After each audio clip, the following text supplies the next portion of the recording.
Basura ka lang sa buhay ko, Lina. Isang gamit na wala ng silbi.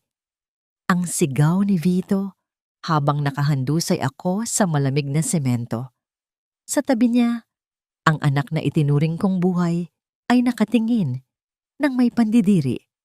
Ang 5 taon ng pagmamahal ay isang malaking kasinungalingan lamang.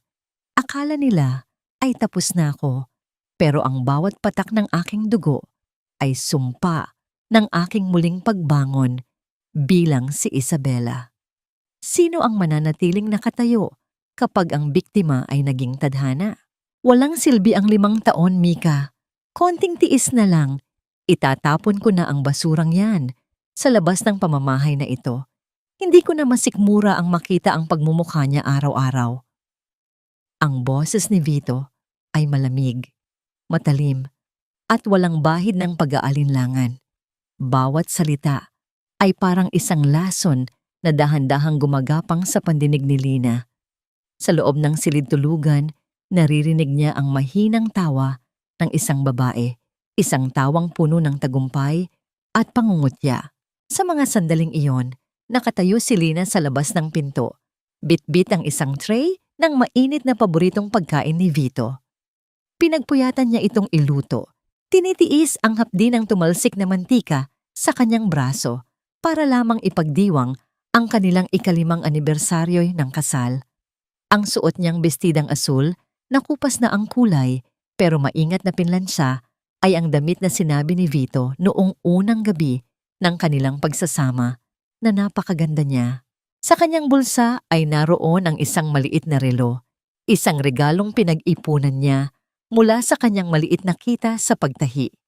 Tanda ng kanyang wagas na pasasalamat sa lalaking akala niya ay nagligtas sa kanya mula sa dilim. Nanigas ang kanyang mga binti. Ang tray na hawak niya ay dahan-dahang tumagilid hanggang sa ang mangkok ng sabaw ay tuluyang bumagsak sa sahig. Ang mainit na likido ay humalsik sa kanyang paanan, ngunit hindi niya naramdaman ang paso. Mas matindi ang apoy na tumutupok sa kanyang dibdib. Naramdaman niya ang biglang panunuyo ng kanyang lalamunan, tila ba may mga bubog na bumara rito na pumipigil sa anumang sigaw o hikbi na nais kumawala. Ang bawat tibok ng kanyang puso ay naging isang mabigat na pasanin. Bawat hininga ay isang nakakapanghina na laban. Ang mundo sa paligid niya ay tila nawalan ng kulay, naging isang malabong anino ng dati nitong sigla. Bumukas ang pinto.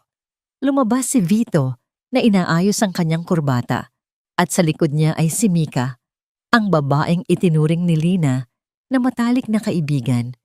Walang bakas ng pagsisisi sa mukha ni Vito nang makita ang duguang puso sa mga mata ni Lina. Sa halip, isang mapanguyat na ngiti ang sumilay sa kanyang mga labi. Oh, narinig mo na pala. Mas mabuti na rin siguro ito para hindi na tayo magbulahan pa, Lina. Wika ni Vito habang humahakbang palapit sa kanya. Huwag kang tumingin sa akin na parang biktima. Isang kasunduan lang ang lahat ng ito. Kinailangan ko ng isang tangang mag-aalaga kay Nathan habang inaayos namin ni Mika ang buhay namin. At ikaw ang pinakakwalipikadong tanga na nakilala ko. Vito, ang 5 taon. Ang tanging lumabas sa nanginginig na labi ni Lina. Ang anak natin. Ang sakripisyo ko. Humakak si Mika. Ang kanyang mga kamay ay nakapulupot sa braso ni Vito. Anak niyo? My God, Lina. Akala mo ba talaga ay magkakaanak ka sa kanya? Ang batang inalagaan mo ay anak namin ni Vito. At ang kasal nyo, isang pirasong papel lang yun na walang halaga sa batas. You were never his wife. You were just an unpaid nanny with a title. Isang malakas na sampal ang nagpalingon sa mukha ni Lina. Hindi yun mula kay Vito, kundi mula sa katotohanang bawat haplos, bawat pangako, at bawat gabing inilaan niya para sa pamilyang ito ay isang malaking kasinungalingan. Mommy Mika! Daddy! Ang boses ni Nathan, ang 5 taong gulang na batang itinuring ni Lina na tunay na anak, ay pumailan lang sa pasilyo. Tumakbo ang bata patungo sa kanila at agad na yumakap sa binti ni Mika. Tumingin si Nathan kay Lina nang may halong pandidiri, isang ekspresyong hindi dapat makita sa isang bata. "Bakit ka umiiyak, Yaya Lina? Ang pangit mo talaga kapag umiiyak." Sabi ni Mami Mika, "Aalis ka na raw dahil magnanakaw ka. Huwag mo nang hahawakan ang mga toys ko, ha? Ang dumi-dumi ng kamay mo." Ang mga salita ng bata ay parang isang matalim na kutsilyo na humiwa sa natitira pang buo sa pagkatao ni Lina. Ito ang batang binuwis niya ang sariling kalusugan para alagaan. Ang batang bawat gabi ay pinatutulog niya sa kanyang mga bisig habang kinakantahan ng mga oyayi, ay nakatingin sa kanya ngayon bilang isang estranghero, isang basura. Nanlambot ang mga tuhod ni Lina hanggang sa mapaluhod siya sa harap ng 3 taong pinag-alayan niya ng kanyang buhay. Ang basag na mangkok sa sahig ay tila sumasalamin sa kanyang sariling kaluluwa. Nagkadurog-durog, hindi na maibabalik sa dati, at itinuturing na lamang na kalat na dapat walisin. Tumingin si Vito sa kanya mula sa itaas. Ang kanyang mga mata ay walang kahit katiting na habag. "Umalis ka na bago ko patawagin ang mga security. Iwan mo ang lahat ng gamit na binili ko para sa'yo. Umalis ka ng kung ano ka noong pinulot kita." Isang walang kwentang babaeng walang mapupuntahan. Naiwan si Lina na mag-isa sa malamig na sahig ng pasilyo. Ang kanyang mga kamay ay dahan-dahang kumuyom. Kuko ay bumaon sa kanyang palad hanggang sa magdugo. Ang katahimikan sa loob ng bahay ay tila isang malaking bigat na dumadagan sa kanyang balikat. Bakit ang pag-ibig na ibinigay ko ng buo ay naging mitya ng sarili kong pagkawasak? Hanggang kailan dapat bayaran ng isang pusong tapat ang utang na loob sa isang taong ang tanging hangad ay sirain ako? Tumayo si Lina, hindi dahil sa lakas, kundi dahil sa bigat ng sakit na hindi na niya kayang dalhin habang nakaluhod. Sa bawat hakbang niya palabas ng pintong yon, ang ulan ay nagsimulang pumatak, tila nakikidalamhati sa isang ina na nawalan ng anak, isang asawa na nawalan ng tahanan, at isang babae na nawalan ng sarili. Ang bawat patak ng ulan ay tila mga karayom na tumutusok sa aking balat, malamig at walang pakiramdam, ngunit mas matindi ang lamig na nananalaytay sa aking mga ugat.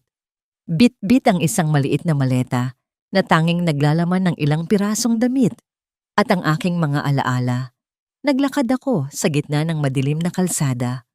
Ang bawat hakbang ay isang pakikipagbuno sa bigat ng aking katawan na tila nais ng sumuko sa semento.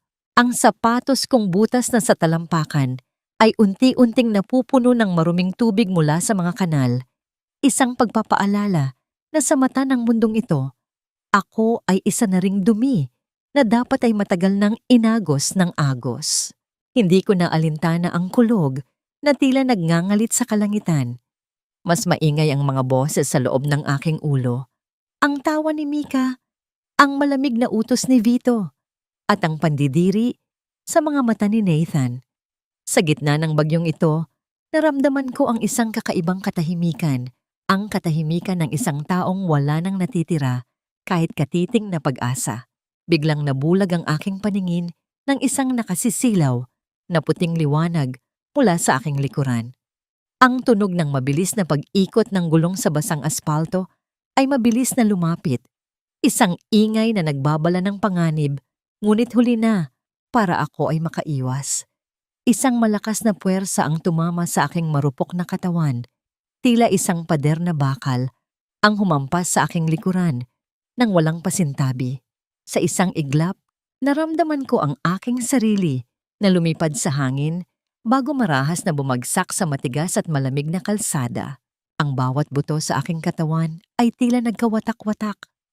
Ang lasa ng bakal at dugo ay namuo sa aking bibig, at ang init nito ay humalo sa malamig na tubig ulan na dumadaloy sa aking mukha. Sa gitna ng aking panlalabo ng paningin, nakita ko ang isang mamahaling sasakyan na huminto ilang metro mula sa akin. Bumukas ang pinto at lumabas ang isang pares ng sapatos na may mataas na takong, mga sapatos na alam kong kay Mika. Dahan-dahan siyang lumapit. Hawak ang isang pulang payong na tila isang dambuhalang sugat sa gitna ng madilim na gabi. Yumuko siya ng bahagya at ang kanyang muka ay sumulpot sa aking paningin. Walang bakas ng takot o pagkabigla sa kanyang mga mata. Sa halip, isang matamis at nakapangingilabot ng ngiti ang sumilay sa kanyang mga labi. Sabi ko sa Lina, ang basura ay dapat nang itapon ng tuluyan. Mahinang bulong ni Mika. Ang kanyang boses ay tila isang kanta ng kamatayan sa gitna ng ulan. Huwag kang mag-alala.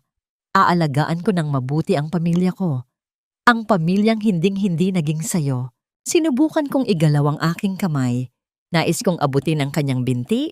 Nais kong itanong kung bakit kailangang humantong sa ganito. Ngunit ang aking katawan ay tumangging sumunod.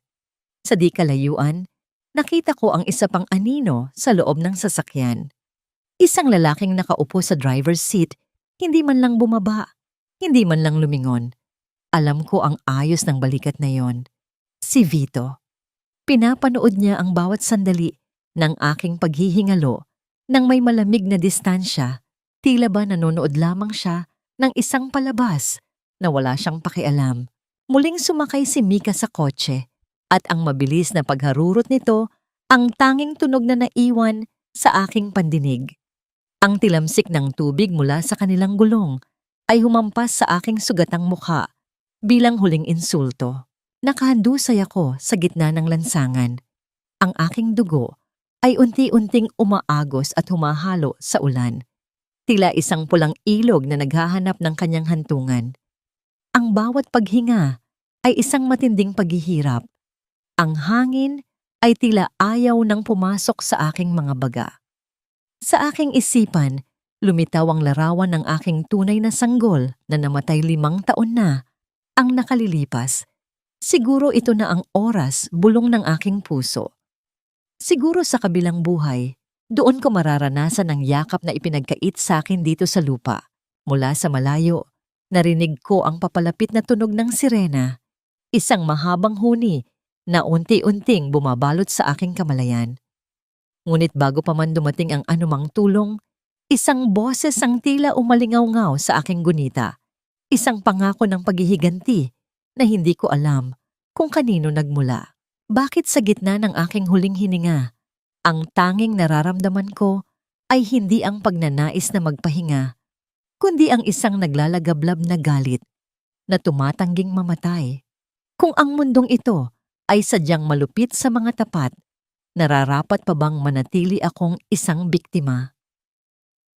Ang paggising ay hindi laging isang biyaya, lalo na kung ang bawat pagmulat ng mata ay nagdadala ng mas matinding kirot kaysa sa kamatayan. Nang dahan-dahang bumukas ang aking paningin, ang unang sumalubong sa akin ay ang nakasisilaw na kaputian ng kisame. Amoy ng gamot at malinis na linen ang pumasok sa aking ilong. Isang amoy na nagpapaalala sa akin na nabigo ang kamatayan na kunin ako. Sinubukan kong igalaw ang aking mga binti, ngunit tila ba ang ibabang bahagi ng aking katawan ay naging bahagi na ng kama, mabigat, walang pakiramdam, at tila mga troso na nawalan ng buhay. Isang mahinang buntong hininga ang narinig ko sa aking tabi. Doon ko nakita ang isang matandang lalaki, maputi na ang buhok, at may mga linyang ukit ng panahon sa kanyang mukha. Ang kanyang mga mata ay may taglay na kakaibang habag na matagal ko nang hindi nakikita sa sinuman. Gising ka na, apo. Malumanay niyang wika sa Tagalog. Ang kanyang boses ay tila isang mainit na kumot sa gitna ng aking panginginig. Huwag mong pilitin ang iyong sarili. Marami kang natamong pinsala, ngunit ang mahalaga ay narito ka pa. Sino? Sino po kayo? Ang pabulong kong tanong. Tuyong-tuyo ang aking lalamunan. Tila ba bawat salita ay kailangang dumaan sa isang disyerto ng mga tinik. Ako si Domingo, isang matandang naliligaw rin tulad mo. Ngumiti siya ng bahagya, ngunit ang lungkot ay nananatili sa kanyang mga mata. Ako ang nakakita sa'yo sa kalsada. Sa loob ng ilang araw na wala kang malay, inayos ko ang lahat para mailipat ka rito. At huwag kang mag-alala, ligtas ka na rito. Ngunit paano ako magiging ligtas kung ang aking puso ay naiwan sa kamay ng mga halimaw? Sa tulong ni Lolo Domingo, nalaman ko ang balitang tila isang pangalawang aksidente sa aking pagkatao. Sa araw na nakikipaglaban ako para sa aking huling hininga, si Vito at Mika ay nagdiriwang ng kanilang marangyang kasal sa Manila. Ang mga larawan nila sa social media, si Vito na nakangiti ng buong ningning at si Mika na suot ang puting gown na tila isang anghel, ay naging isang malupit na biro para sa akin. Bakit? Ang tanging naisambit ko habang ang mga luha ay muling dumadaloy, bumabasa sa aking maputlang pisngi. Bakit hinayaan ng Diyos na mabuhay pa ako kung ganito rin lang ang kahihinatnan? Bakit sila maligaya habang ako ay ganito? Inabot ni Lolo Domingo ang aking nanginginig na kamay. Hindi lahat ng sugat ay pinapagaling ng panahon, Lina. Ang ilang sugat ay kailangang maging apoy. Ang tanong ay kung hahayaan mong tupukin ka ng apoy na yon o gagamitin mo ito para maging bago. Sinabi ni Lolo Domingo na meron siyang kamag-anak sa France at balak na niyang bumalik doon para doon nagugulin ang kanyang huling mga taon. Inalok niya akong sumama sa kanya, isang pagkakataon na takasan ng impyernong ito at magsimulang muli sa isang lugar na walang nakakakilala sa akin. Isang matinding galit ang dahan-dahang namuo sa aking dibdib. Isang pakiramdam na mas masigla kaysa sa anumang sakit na nararamdaman ko. Ang bawat imahe ng pagtataksil ni Vito at Mika ay naging mitya ng aking determinasyon. Hindi ako mamamatay bilang ang kaawa-awang Lina na kanilang tinapakan. Ipinikit ko ang aking mga mata at sa aking isipan, dahan-dahang nabubura ang pangalang Lina. Ang babaeng naniwala sa pag-ibig, ang babaeng nagsakripisyo ng lahat, ang babaeng naging biktima. Iniwan ko na siya sa madilim na kalsada noong gabing iyon. Sasama po ako sa inyo, Lolo. Wika ko, ang aking boses ay hindi na nanginginig. Ito ay naging malamig at matalim na tila isang kutsilyo. Ngunit pagbalik ko, sisiguraduhin kong malalaman nila kung anong klaseng halimaw ang kanilang binuo. Hinaplos ni Lolo Domingo ang aking noo, tila binibiyayaan ang aking desisyon. Mula sa araw na ito, kailangang mamatay si Lina sa iyong alaala. Bubuhayin natin ang isang bagong tao, isang taong may sapat na lakas para kuhanin ang katarungang ipinagkait sa kanya. Habang nakatingin ako sa bintana ng ospital, nakita ko ang paglubog ng araw. Kasabay nito ang pagtatapos ng isang kabanata ng aking buhay. Sa aking puso, isang bagong pangalan ang aking ibinulong. Isang pangalan na magiging simbolo ng aking muling pagkabuhay. Lina, paalam na. Isang bagong araw ang sisikat at sa araw na yon, tadhana na mismo ang sisingil sa kanila. Bawat hakbang ay tila isang pagtataksil ng sarili kong katawan. Ang bawat sentimetro ng pag-usad ng aking mga binti ay katumbas ng libu-libong karayom na sabay-sabay na tumutusok sa aking mga kalamnan. Nasa isang maliit na bayan kami sa France, malayo sa ingay at usok ng Manila, ngunit ang katahimikan ng paligid ay lalo lamang nagpapatindi sa ingay ng aking mga alaala. Sa loob ng isang rehabilitation center, pilit kong itinatayo ang aking sarili sa pagitan ng dalawang riles na bakal. Ang pawis ay dumadaloy sa aking noo, humahalo sa mga luhang pilit kong kinalilimutan. Sinasabi ng mga doktor na milagro ang aking paglakad muli. Ngunit para sa akin, ito ay isang sumpa na kailangan kong pasanin upang matupad ang aking mithiin. Sa gabi, kapag ang buwan ay nakasilip sa maliit na bintana ng silid na ibinigay sa akin ni Lolo Domingo sa itaas ng kanyang maliit na bakery, doon lamang ako naglalakas loob na ilabas ang aking itinatagong pighati. Hawak ang laket na may larawan ng aking tunay na sanggol na pumanaw 5 taon na ang nakalilipas. Hinahayaan ko ang aking sarili na mawasak muli. Ang bawat haplos ko sa malamig na bakal ng laket ay isang pagpapaalala sa init ng balat ng aking anak na hindi ko na muling madarama. Ang kanyang pagkawala ang pinakamalalim na sugat na dinala ko sa France, isang sugat na tila ayaw maghilom kahit gaano ko pabalutin ng puot ang aking puso. Lina, anak, ang harina ay parang buhay natin. Malumanay na wika ni Lolo Domingo, isang madaling araw, habang tinuturuan niya akong magmasa ng tinapay. Ang amoy ng bagong luto na croissant at kape ay bumabalot sa buong kusina. Isang amoy na nagdadala ng pansamantalang kapayapaan sa aking naguguluhang diwa. Kailangan itong mamasahin ng husto, banatin, at isalang sa matinding init bago ito maging isang masarap na tinapay. Huwag mong madaliin ang iyong paghilom.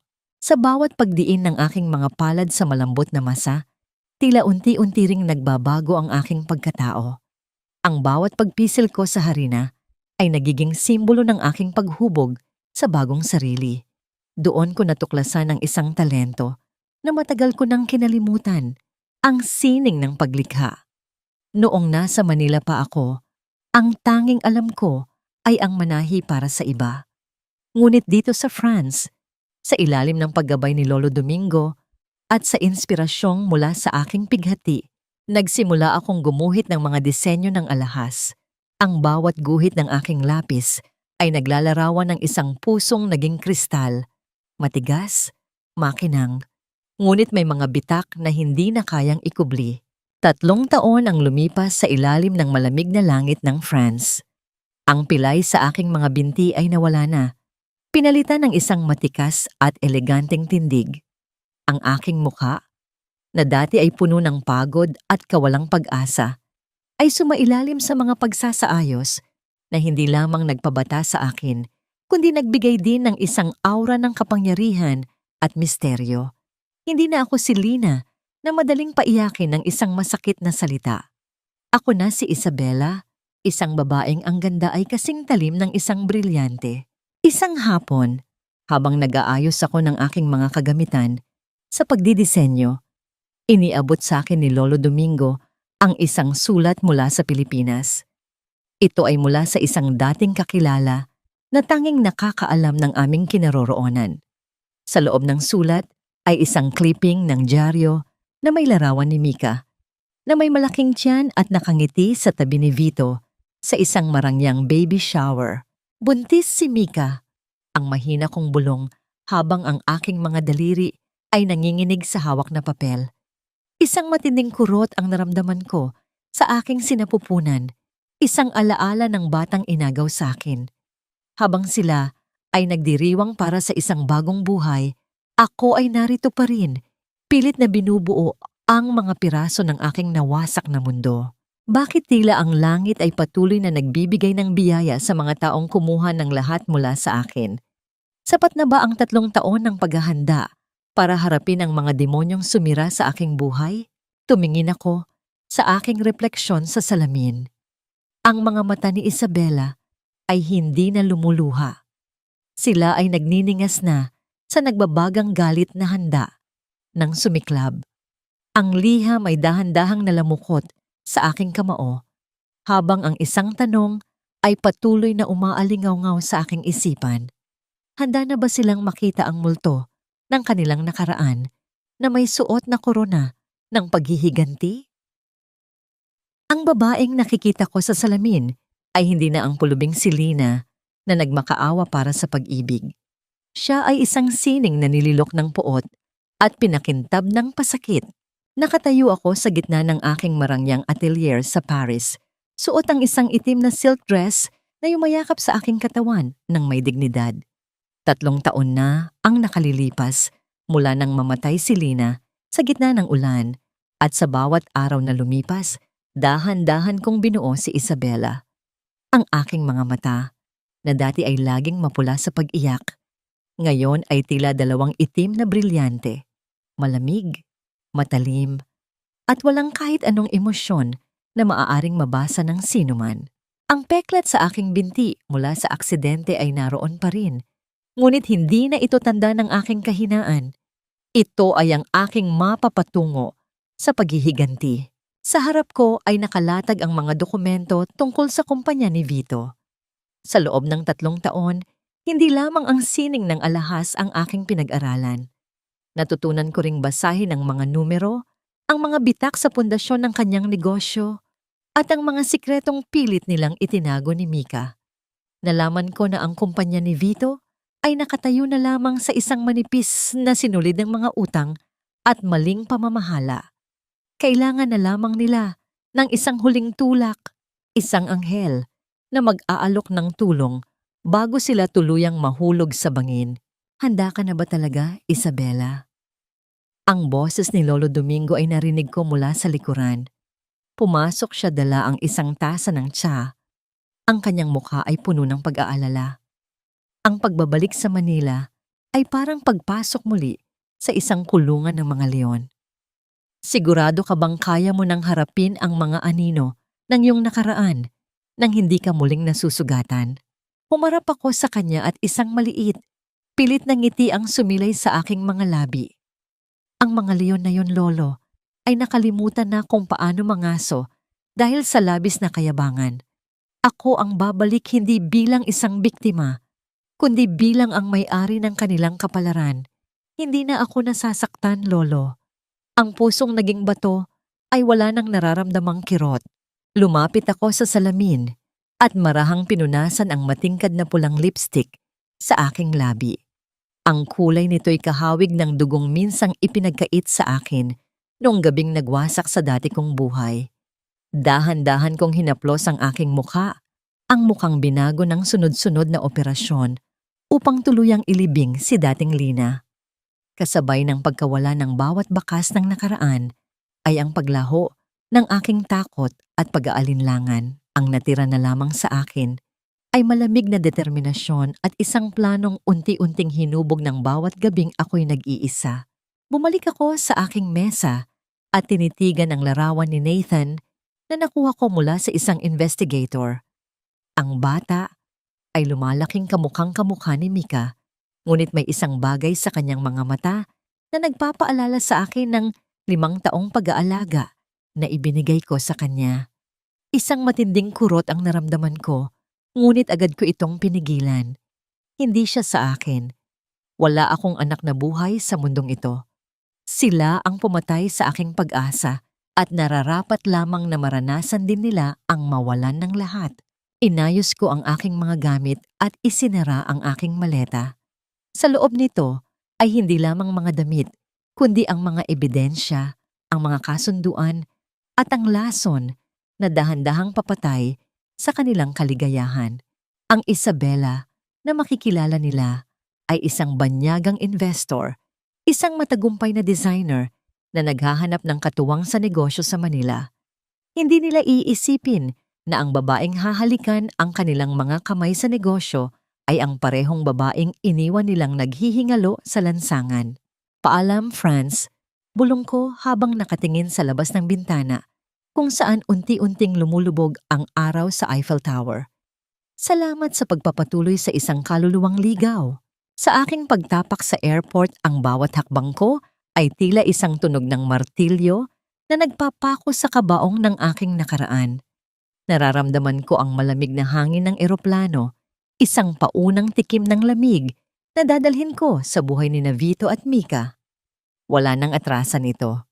Ang tadhana ay nakahanda na at ang bawat segundo ng aking paglalakbay ay isang countdown patungo sa kanilang pagbagsak.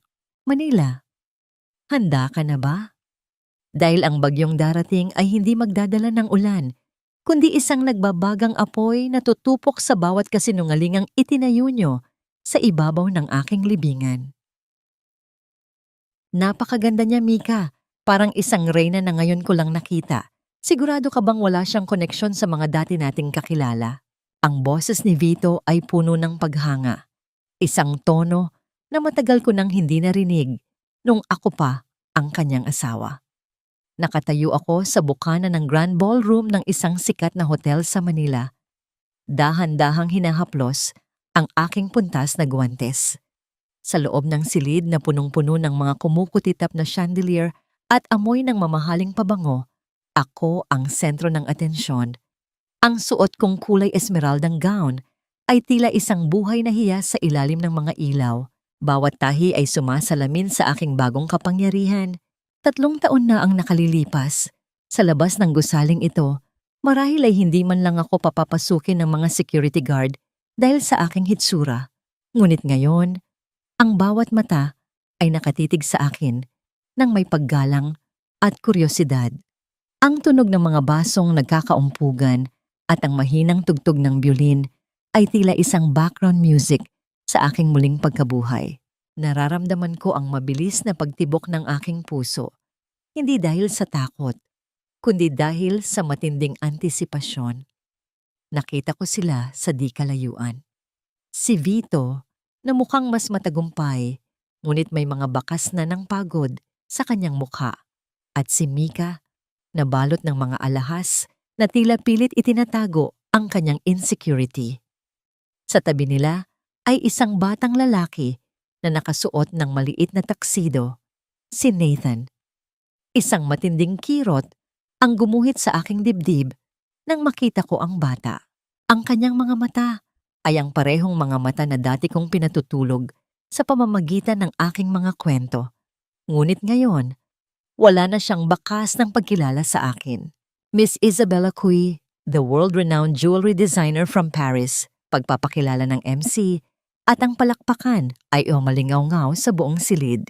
Dahan-dahan akong humakbang patungo sa kanila. Ang bawat pagtama ng aking takong sa marmol na sahig ay tila isang martilyo na nagpapako sa aking determinasyon. Nang magtagpo ang aming mga mata ni Vito, nakita ko ang sandaling paghinto ng kanyang paghinga. Ang kanyang mga mata ay nanlaki. Tila may isang pamilyar na anino siyang nakikita sa likod ng aking mga mata, ngunit agad din itong napalitan ng pagnanasa at paghanga. "It's an honor to meet you, Miss Isabella," wika ni Vito habang inaabot ang aking kamay. Ang haplos ng kanyang balat sa aking guwantes ay nagpadala ng isang kuryente ng pandidiri sa aking buong katawan, ngunit nanatiling kalmado ang aking mukha. Isang matamis at misteryosong ngiti ang ibinigay ko sa kakanya. "The pleasure is all mine, Mr. Tuan." Sagot ko sa aking boses na ngayon ay may bahid na ng banyagang tono, malamig at elegante. "I've heard so much about your business here in Manila. You look familiar." Singit ni Mika. Ang kanyang boses ay matalas at puno ng hinala. Sinuri niya ang aking mukha mula ulo hanggang paa. Ang kanyang mga mata ay tila naghahanap ng kahit isang maliit na bitak sa aking maskara. Parang may kamukha kang kakilala namin noon. Isang babaeng, well, let's just say she's no longer with us. Isang mahinang tawa ang pinakawalan ko. Isang tawang walang kasing lamig. Talaga? Marahil ay marami lang talagang magagandang mukha sa mundo, Mrs. Tuan. Pero sinisiguro ko sa'yo, walang sino man ang katulad ko. Tumingin ako sa ibaba kay Nathan. Ang bata ay nakatingin sa akin ng may pagtataka. "And who is this handsome little man?" Tanong ko, dahan-dahang yumuyo ko upang mapantayan ang kanyang taas. "I'm Nathan," sagot ng bata ng may halong kayabangan. "Daddy says we are the richest family here. Are you rich too?" "Nathan, don't be rude." Kunwaring saway ni Mika, pero bakas ang pagmamalaki sa kanyang mukha. Ngumiti ako kay Nathan, ngunit sa loob ko ay gusto kong isigaw ang lahat ng sakit na idinulot niya sa akin noong tinawag niya akong basura. Wealth is not just about money, little one. It's about knowing who you can really trust. Tumayo ako, nang tuwid at tiningnan si Vito, nang diretso sa kanyang mga mata. Nakita ko ang kanyang pagkailang, ang kanyang pagkalito. Nararamdaman niya ang presensya ni Lina, ngunit ang kanyang isipan ay pilit na itinatanggi ito dahil sa ganda at kapangyarihang nasa harap niya ngayon. "I am looking for a partner for my upcoming collection," wika ko. Sinisiguradong maririnig ng lahat ng mga negosyante sa paligid. "And I think your company has the potential I am looking for." Nakita ko ang kislap ng kasakiman sa mga mata ni Vito. Ito na ang pain. Ito na ang simula ng kanyang pagbagsak. Ngunit sa gitna ng aking tagumpay, isang pamilyar na amoy ng pabango ang pumasok sa aking ilong. Ang amoy na gamit ni Vito noong gabing iniwan niya ako sa kalsada. Ang aking kamay ay dahan-dahang nanginig sa ilalim ng aking gown. Bakit sa kabila ng lahat ng aking pagbabago, ang isang simpleng amoy ay kaya pa rin akong ibalik sa putikan ng aking nakaraan? Sapat na ba ang ganda at yaman para protektahan ang aking puso mula sa mga halimaw na ito? Naramdaman ko ang matalas na titig ni Mika na hindi humihiwalay sa aking bawat galaw. Isang bulong ang naririnig ko sa aking likuran. Isang bulong na nagpalamig sa aking buong pagkatao. Hindi kaya siya si Lina? Imposible. Patay na ang babaeng yon. Siniguro namin yon. Inunto. Kung ang pag-ibig ay isang laro, kung saan palagi akong natatalo, ang paghihiganti ay isang sining na ako mismo ang nagpinta. Ang opisina ni Vito ay hindi na kasing kinang ng dati. Bagaman pilit nitong pinapanatili ang ilusyon ng karangyaan. Nakaupo ako sa isang mamahaling leather sofa. Ang aking mga binti ay nakakrus habang hinihintay siya. Sa labas ng malaking bintana, ang Manila ay isang masikip na labirinto ng mga sasakyan at usok. Isang angkop na tanawin para sa mga pusong naliligaw. Napansin ko ang isang lumang litrato sa ibabaw ng kanyang mesa. Si Nathan na masayang nakasakay sa likod ni Vito. Walang kahit anong bakas ng aking 5 taong paghihirap sa silid na ito. Para silang mga magnanakaw na nagtagumpay sa kanilang krimen nang walang nararamdamang konsensya. Bumukas ang pinto at pumasok si Vito. May bitbit na 2 baso ng wine. Ang kanyang nangiti ay tila isang aso na nakakita ng buto. Mula nang ipakilala ko ang aking sarili bilang Isabela, hindi niya ako tinantanan. Araw-araw ay may bulaklak na dumarating sa aking suite, mga tawag na nag-aanyaya ng hapunan. Nilulunok niya ang pain ng buong buo. Thank you for coming, Isabella. I hope my office isn't too dull for someone with your tastes. Wika niya, inaabot sa akin ang isang baso. Kinuha ko ito, ngunit iningatan kong hindi magdampi ang aming mga balat. Your office is fine, Vito, but let's get straight to business. I'm willing to invest a substantial amount in your upcoming project, but I have my conditions. Ang kanyang mga mata ay nanlaki sa narinig. Ang halagang aking binanggit ay sapat na para isalba ang kanyang kumpanya mula sa nalalapit nitong pagkalugi. Isang katotohanang inilihim niya kay Mika. Anything, just name it. I want full access to your financial records, and I want to work closely with you. No secrets, no hiding behind your wife's back. Wika ko ng may malambing ngunit mariing tono. Napalunok siya. Isang bahagyang kaba ang rumehistro sa kanyang mukha. Of course, Mika understands that this is purely professional. Hindi ko napigilan ang isang maliit na ngiti na sumilay sa aking mga labi. Good, because I don't like dealing with jealous wives. It ruins the flow. Isang araw, nagpasya akong bisitahin si Nathan sa kanyang paaralan. Nalaman ko mula sa aking investigador na madalas siyang mag-isa. Dahil abala si Vito sa negosyo at kay Mika, ay mas inaatupag ang mga party at pamimili. Nakita ko ang bata na nakaupo sa isang bench, malungkot na pinapanood ang mga kaklaseng sinusundo ng kanilang mga ina. Lumapit ako at umupo sa tabi niya. Nagulat siya at umatras ng bahagya. Ang kanyang mga mata ay nagpapakita pa rin ng pagdududa. Hello, Nathan. Remember me? I'm Tita Isabella. Malumanay kong bati. Tumango siya ng dahan-dahan. Bakit po kayo nandito? Susunduin niyo ba ang anak niyo? Isang matalim na hapdi ang sumaksak sa aking dibdib.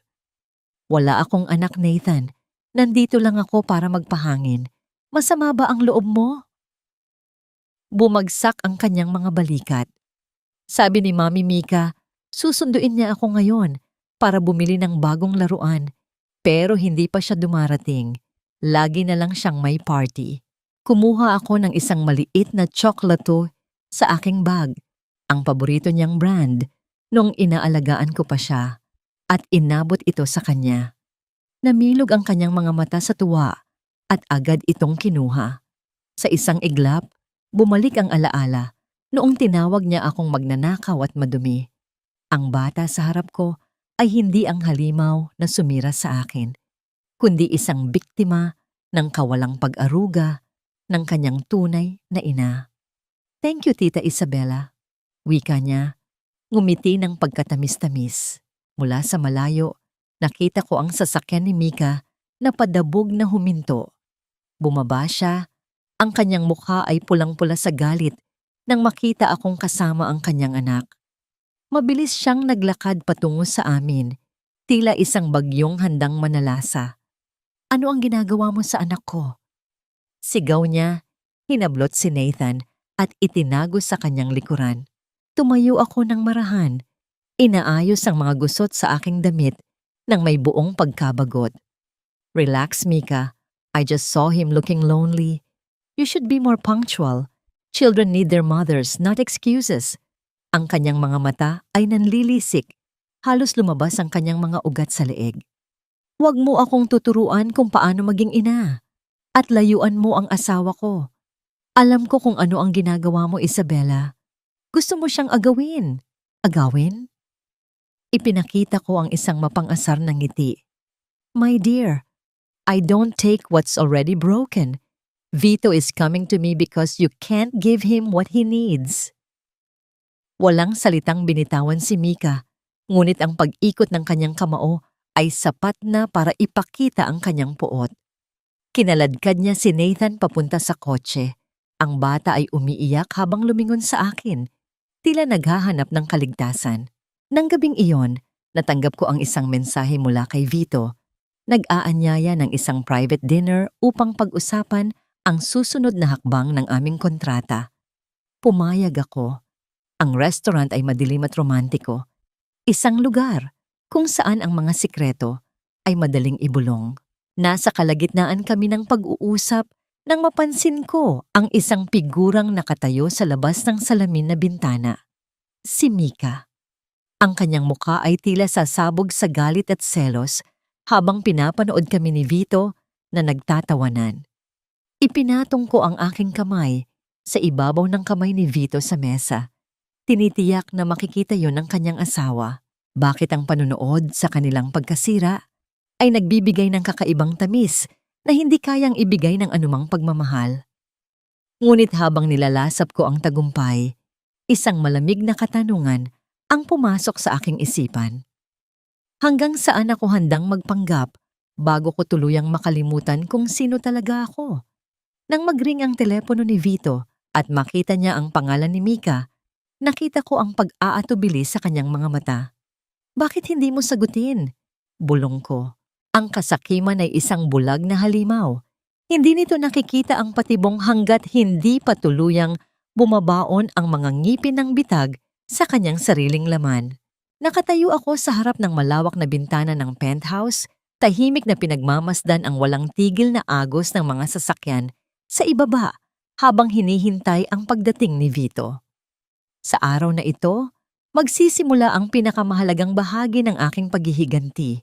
Sa ibabaw ng glass table ay maayos na nakalatag ang ilang dokumento.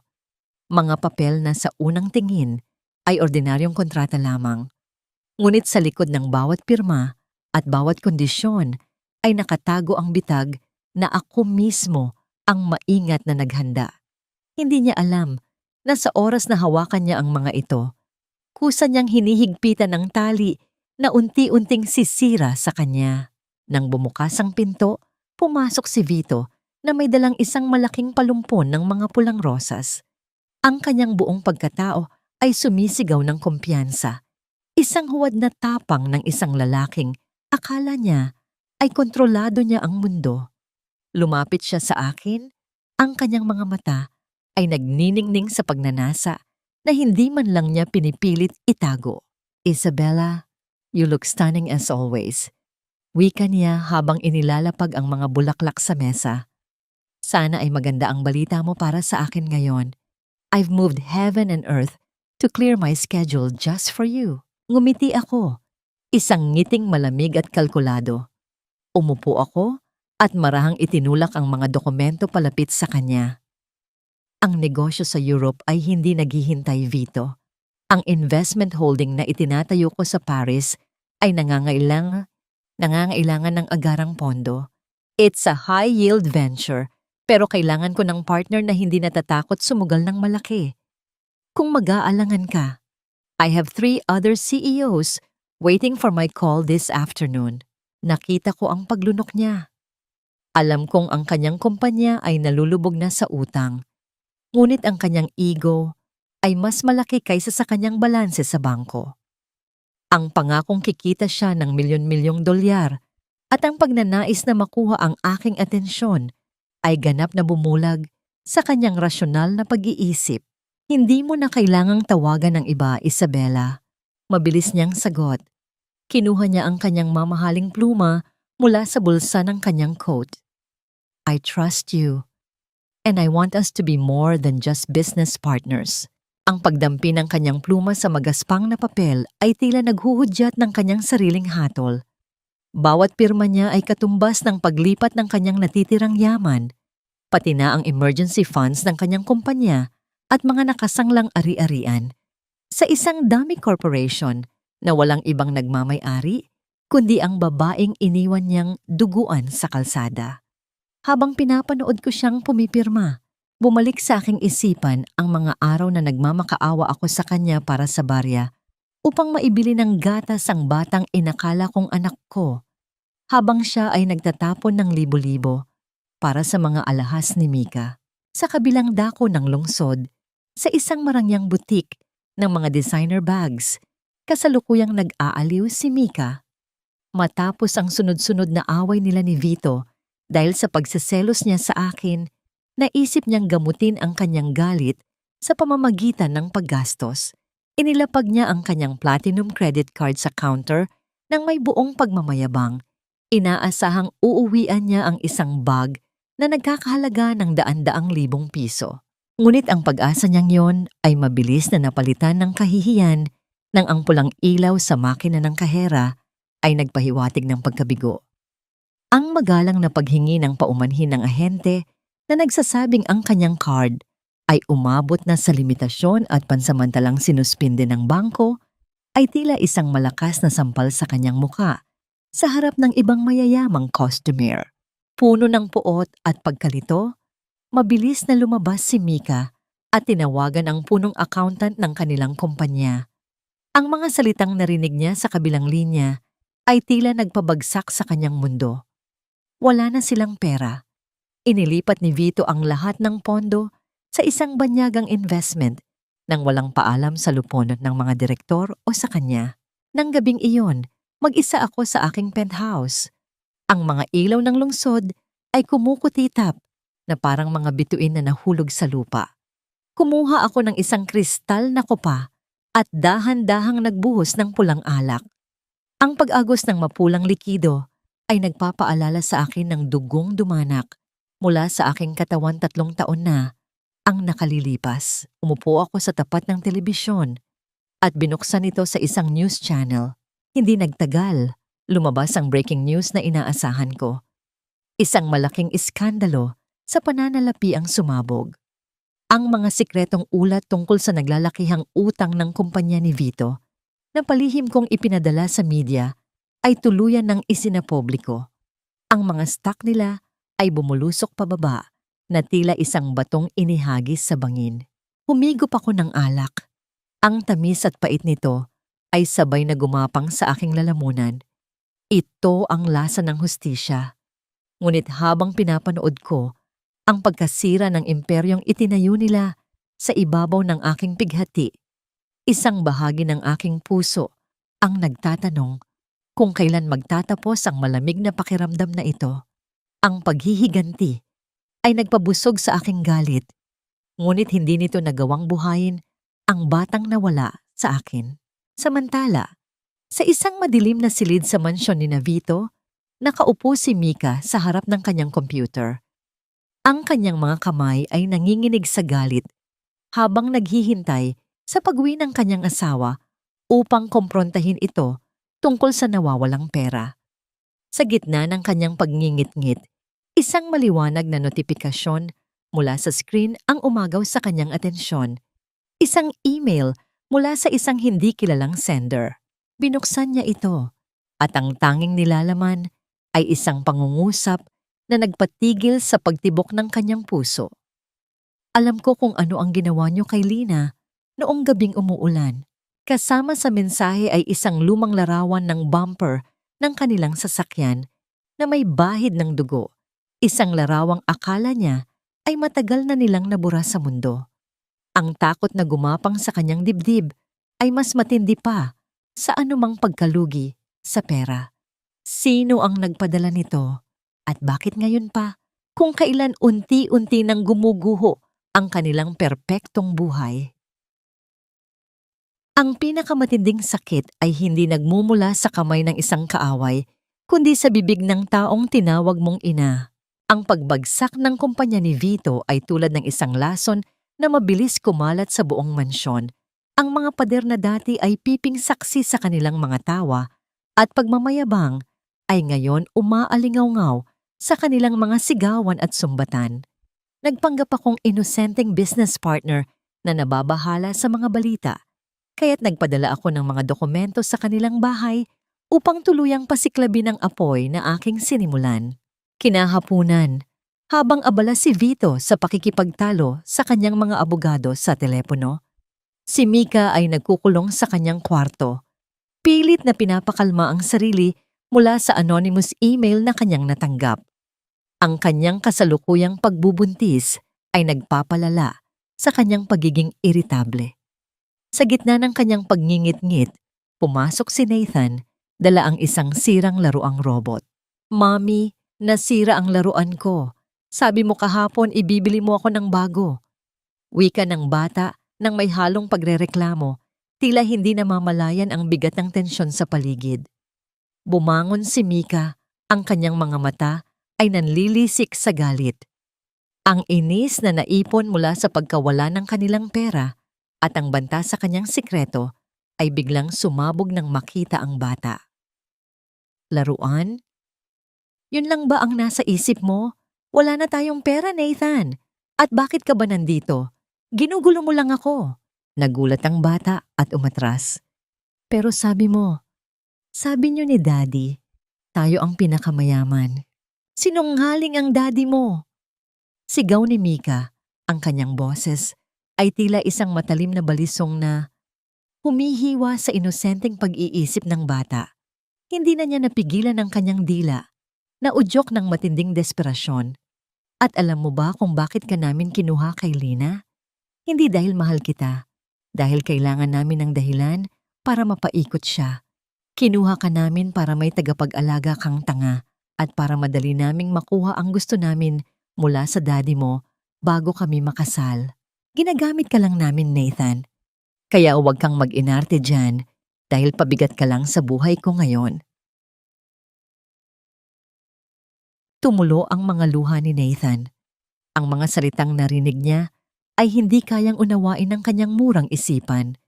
Ngunit ang galit at pandidiri sa boses ng kanyang ina ay malinaw na bumaon sa kanyang puso. Ito ang inang ipinagpalit niya kay Lina. Ito ang inang tinawag niyang perpekto habang tinatawag niyang basura ang babaeng nagpuyat para sa kanya.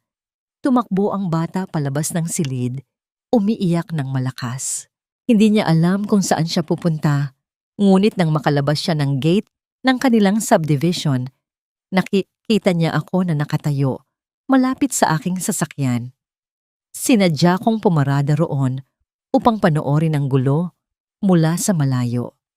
Nang makita niya ako, ang kanyang mga mata na namumula sa pag-iyak ay tila nakahanap ng isang malabong liwanag sa gitna ng dilim. Tumakbo siya patungo sa akin at walang pag-aatubiling yumakap sa aking mga binti. Naramdaman ko ang panginginig ng kanyang maliit na katawan. Isang matinding kuryente ang dumaan sa aking gulugod.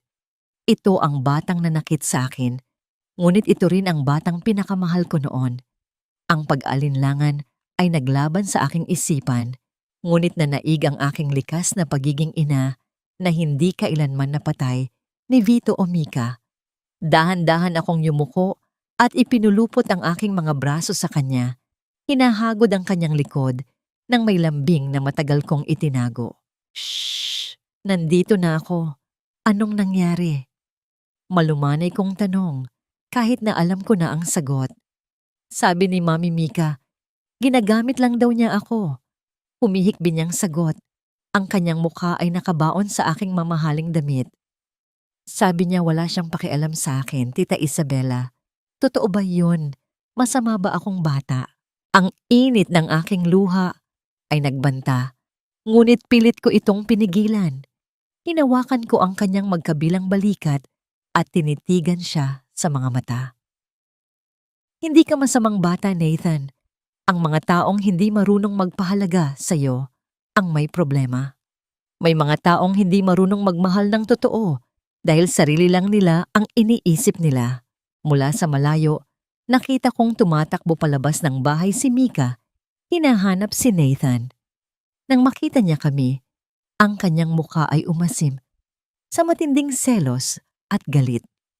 Nagmadali siyang lumapit. Handa na sanang hilahin ang bata mula sa akin. Tumayo ako ng tuwid at inihanda ang aking sarili. Tinitingnan siya ng may nakakapasong lamig. Umabante ako ng bahagya. Tinatakpan si Nathan mula sa paningin ni Mika. Tumingala si Nathan sa akin.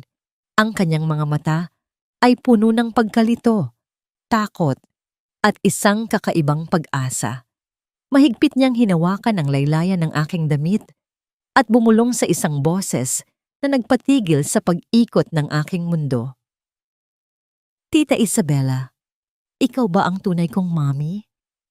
Bitawan mo ang anak ko, Isabela. Huwag mong dungisan ang isipan niya ng mga kasinungalingan mo. Ang boses ni Mika ay tila isang matalas na kudkuran na bumabaklas sa katahimikan ng kalsada. Mabilis siyang lumapit at marahas na hinila si Nathan mula sa aking mga bisig. Ang bata ay napasigaw sa gulat. Ang kanyang maliit na kamay ay pilit na kumakapit sa aking damit, ayaw bumitaw. Ngunit sa isang malakas na hila, tuluyan siyang nakuha ni Mika at itinulak sa loob ng sasakyan nang walang pakundangan. Humarap sa akin si Mika. Ang kanyang mukha ay puno ng pawis at ang kanyang mga mata ay nanlilisik sa takot na nahaluan ng puot. Ano ang sinabi mo sa kanya? Anong kamandag ang ibinulong mo sa anak ko? Layuan mo kami, Isabela. Wala kang puwang sa pamilyang ito. Nanatili akong nakatayo ng tuwid. Ang aking mga kamay ay dahan-dahang hinahaplos ang laylayan ng aking coat kung saan kumapit si Nathan. Nararamdaman ko pa rin ang init ng kanyang maliit na palad. Isang init na nagpaalala sa akin ng lahat ng gabi ng aking pagpuyat. Isang mapanguyat na ngiti ang sumilay sa aking mga labi habang tinititigan ko si Mika. Anak mo? Mahina kong tanong. Ang aking boses ay puno ng pangungutya. Ang isang tunay na ina ay hindi sumisigaw sa kanyang anak na siya ay isang gamit lamang. Ang isang tunay na ina ay hindi ginagawang panakip butas. Ang isang batang walang malay para sa sarili niyang ambisyon. Kung may nagdurumi man sa isipan ni Nathan, Mika, walang iba kundi ikaw. Bago pa man makasagot si Mika, isang itim na sasakyan ang huminto sa aming gilid. Bumaba si Vito. Ang kanyang mukha ay puno ng pagod, ngunit agad na nagbago ang kanyang aura nang makita niya ako. Lumapit siya nang may mabilis na hakbang. Tila ba ako ang kanyang huling pag-asa sa gitna ng lumulubog na barko ng kanyang buhay. Isabela, mabuti at nandito ka. Wika ni Vito, hindi man lang tinitingnan si Mika na tila isang anino na lamang sa kanyang tabi. Huwag mong pansinin si Mika, masyado lang siyang emosyonal dahil sa pagbubuntis niya. Mag-usap tayo sa loob. Kailangan ko ang tulong mo tungkol sa mga dokumento sa bangko. Pumasok kami sa loob ng mansyon. Ang bawat sulok ng bahay na ito ay nagpapaalala sa akin ng aking pagkaalipin. Ngunit ngayon, Ang hangin ay mabigat at puno ng amoy ng pagkabulok. Hindi ng basura, kundi ng mga pangarap na itinayo sa kasinungalingan. Umupo si Vito sa kanyang paboritong silya at humarap sa akin. Ang kanyang mga mata ay nagpapakita ng isang mapanlinlang na lambing. Alam mo, Isabela, sa tuwing tinitingnan kita, naaalala ko si Lina. Simula niya, ang kanyang boses ay naging malalim at puno ng gaslighting na dati ay nagpapaniwala sa akin. Mahal ko siya, alam mo ba? Pero masyado siyang mahina. Hindi niya kayang sabayan ang ambisyon ko, hindi tulad mo, na matatag at matalino. Kung nandito lang siya, siguro ay maiintindihan niya kung bakit ko kailangang gawin ang lahat ng ito para sa pamilya. Naramdaman ko ang pag-akyat ng dugo sa aking mukha.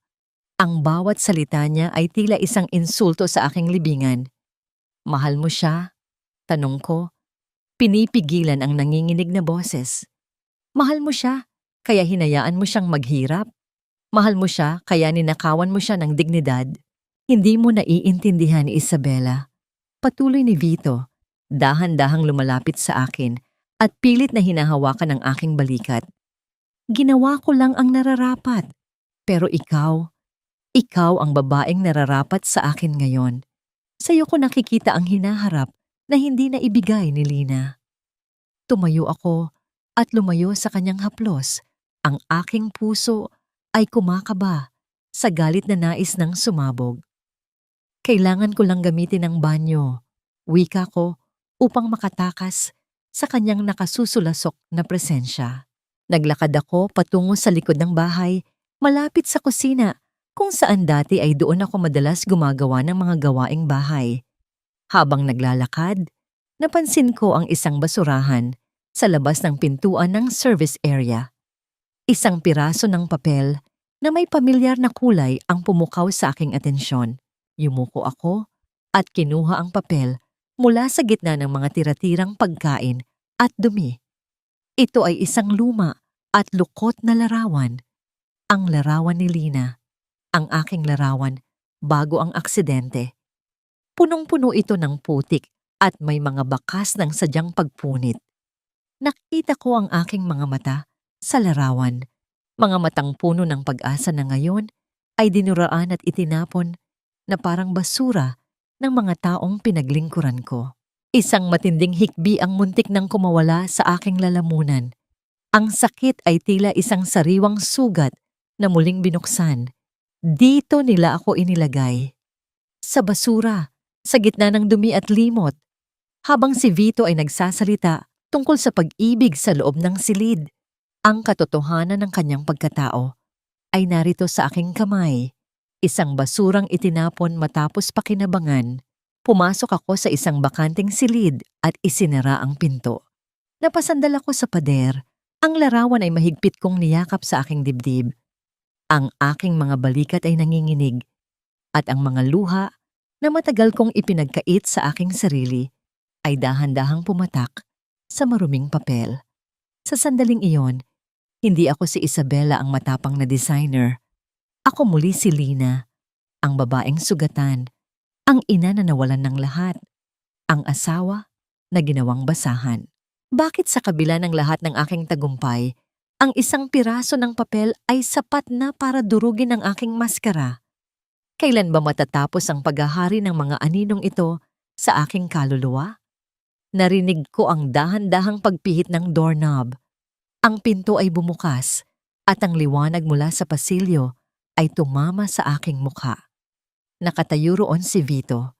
Ang kanyang mga mata ay nanlaki nang makita niya akong nakaupo sa sahig, umiiyak, at hawak ang larawan ng babaeng akala niya ay matagal na niyang nabaon sa limot. Maka, Isabela, bakit mo hawak ang basurang yan? Bakit mo iniiyakan ang mukha ng isang babaeng walang ibang dinala sa akin kundi malas at sakit ng ulo? Ang boses ni Vito ay bumasag sa katahimikan ng silid, malamig at puno ng pagkalito. Nanigas ang aking buong katawan. Ang pintig ng aking puso ay tila isang tambol na nagwawala sa loob ng aking dibdib. Bawat tibok ay nagdadala ng takot na baka sa isang iglap ay gumuho ang lahat ng aking pinaghirapan. Dahan-dahan kong itinago ang lukot na larawan sa likod ng aking palad. Pilit na pinatitigil ang panginginig ng aking mga balikat habang ang lamig ng sahig ay gumagapang sa aking mga tuhod. Nakatayo ako sa gitna ng silid na dati ay imbakan ng aking mga pangarap. Suot ang aking mamahaling sutlang damit habang sa aking kamay ay hawak ko ang labi ng aking nakaraan na itinapon na sa putikan. Ang miya-miyang ito ay tila isang malupit na biro ng tadhana. Ang reynang si Isabela ay nagluluksa para sa aliping Selena sa harap mismo ng lalaking pumatay sa kanilang dalawa. Isabela, kausap kita. Pag-uulit ni Vito, ang kanyang mga hakbang ay dahan-dahang lumalapit. Ang tunog ng kanyang sapatos sa sahig ay tila bawat segundo ng aking nalalapit na paghatol. Mabilis kong pinahid ang aking mga luha at humarap sa kanya. Ang aking maskara ay muling nabuo sa isang kisap mata. Isang mapait na ngiti ang aking ipinakita. Ang aking mga mata ay nagniningning pa rin sa natitirang basa, ngunit ngayon ay puno na ng desididong panlilinlang. Napakalungkot lang kasing isipin, Vito. Simula ko, ang aking boses ay malambing ngunit may kislap ng talim. Nakita ko ang larawang ito sa dumi. Naawa lang ako sa babaeng ito. Isang mukha na puno ng katapatan pero nauwi lang sa basurahan. Naisip ko lang, ganyan din ba ang gagawin mo sa akin kapag wala na akong silbi sa iyong negosyo? Itatapon mo rin ba ako sa putik tulad ng ginawa mo sa kanya? Tumigil si Vito. Ang kanyang ekspresyon ay nagbago mula sa pagdududa patungo sa pagkahiya. Huminga siya ng malalim at mabilis na lumapit upang hawakan ang aking mga kamay. Tila ba nais niyang burahin ang anumang pag-aalinlangan sa aking isipan. Huwag mong ihambing ang sarili mo sa kanya, Isabela. Siya ay isang pagkakamali ng nakaraan. Ikaw ang aking hinaharap. Hindi kita kailanman itatapon dahil ikaw ang buhay ko ngayon. Ang bawat salita niya ay tila isang uod na gumagapang sa aking balat. Lumabas ako ng mansyon ng gabing iyon. Ang hangin ay mabigat at tila nagbababala ng paparating na unos. Habang naglalakad ako patungo sa parking lot, naramdaman ko ang isang matalas na titig mula sa itaas na bintana. Si Mika. Nakatayo siya roon. Ang kanyang mga kamay ay nakakuyom sa kanyang tiyan. Ang kanyang mukha ay tila isang anino ng kamatayan sa dilim. Hindi na makapaghintay si Mika. Sa gitna ng kanyang desperasyon at selos, kinuha niya ang kanyang telepono at tinawagan ng isang numero na matagal na niyang hindi ginagamit. Ang numero ng mga taong handang pumatay para sa tamang halaga. Gawin niyo na ang dapat niyo nang ginawa 3 taon na ang nakalilipas. Siguraduhin niyong sa pagkakataong ito, wala nang himalang mangyayari. Habang nagmamaneho ako pauwi, napansin ko ang isang van na kanina pa nakabuntot sa akin. Ang aking kamay ay mahigpit na humawak sa manibela. Ang aking paningin ay pabalik-balik sa rearview mirror. Biglang binilisan ng van ang takbo at hinarang ang aking daraanan. Ang tunog ng nagkikiskisang gulong sa aspalto ay bumasag sa katahimikan ng gabi. 3 lalaki ang bumaba. Ang kanilang mga mukha ay nakatago sa likod ng mga maskara. Hawak nila ang mga bakal na pamalo, handang wasakin ang anumang hahadlang sa kanilang misyon. Napasandal ako sa aking upuan. Ang aking hininga ay naging mabilis at mababaw. Ito na ba ang katapusan ng aking paghihiganti? Ngunit bago pa man makalapit ang mga lalaki, isang itim na motorsiklo ang humarurot mula sa kadiliman. Isang lalaking nakasuot ng leather jacket ang tumalon mula rito at mabilis na humarang sa pagitan ko at ng mga kriminal. Si Gabriel, ang lalaking sumunod sa akin mula sa France, ang aking tahimik na tagapagtanggol. Ang bawat galaw niya ay tila isang tula ng dahas at proteksyon. Mabilis niyang napatumba ang isa sa mga lalaki. Ang tunog ng mga katawang bumabagsak sa semento ay umalingaw-ngaw sa paligid. Isabela, pumasok ka sa loob ng sasakyan at huwag kang lalabas. Sigaw ni Gabriel habang nakikipagbuno sa dalawa pang lalaki. Nanginginig ang aking buong pagkatao, hindi dahil sa takot para sa aking sarili, kundi dahil sa init ng proteksyon na matagal ko nang hindi nararamdaman. Sa gitna ng kaguluhan, nakita ko ang isa sa mga lalaki na kumuha ng isang bagay mula sa kanyang bulsa. Isang matalim na bagay na kumikinang sa ilalim ng ilaw ng poste. Isang matunog na putok ang bumasag sa gabi, hindi mula sa baril kundi mula sa pagsabog ng salamin ng aking sasakyan. Isang bato ang ipinatama sa aking bintana at ang mga bubog ay humalsik sa aking balat. Napasigaw ako. Ang hapdi ng mga sugat ay muling nagpaalala sa akin ng gabing iniwan ako ni Vito at Mika. Bakit kahit na anong layo ang itakbo ko, ang karahasan ng nakaraan ay palaging nahahanap ang daan patungo sa akin. Sapat ba ang pag-ibig ni Gabriel para iligtas ako mula sa puot na ako mismo ang nagtanim? Sa gitna ng pakikipaglaban, nakita ko si Gabriel na napaluhod. Ang kanyang kamay ay nakawak sa kanyang tagiliran, habang ang dugo ay unti-unting bumabasa sa kanyang itim na damit. Hindi sapat ang sugat sa labas para mapatigil ang isang pusong matagal nang patay ang pakiramdam. Ang amoy ng bakal at sariwang dugo sa loob ng sasakyan ay tila isang malupit na paalala ng gabing iniwan ako sa kalsada. Ngunit sa pagkakataong ito, hindi ako mag-isa. Nakasandal si Gabriel sa upuan. Ang kanyang muka ay maputla at ang kanyang hininga ay mabigat, habang ang kanyang kamay ay mahigpit na nakadiin sa sugat sa kanyang tagiliran. Mabilis kong kinuha ang aking sedang bandana at itinali ito sa kanyang sugat. Ang bawat paghigpit ko ay katumbas ng panginginig ng aking buong pagkatao. Bakit mo ginawa yon, Gabriel? Bakit mo itinaya ang buhay mo para sa isang babaeng puno ng puot? Ang pabulong kong tanong, ang aking mga mata ay nagniningning sa hindi maipaliwanag na takot. Ngumiti siya ng bahagya, isang ngiting puno ng pagod at katapatan. Dahil sa France pa lang, Isabella, alam ko na ang bitbit mong pasakit. Hindi kita maililigtas sa iyong nakaraan, pero maaari kitang samahan sa iyong paglalakbay patungo sa liwanag. Ang kanyang mga salita ay tila isang mainit na haplos sa aking naninigigas na puso, ngunit hindi pa ito ang oras para sa kahinaan. Matapos masigurong ligtas na si Gabriel sa pangangalaga ng aking mga pinagkakatiwalaang tauhan, naghanda ako para sa huling yugto ng aking plano. Ngayong gabi ang press conference para sa malaking proyekto ni Vito.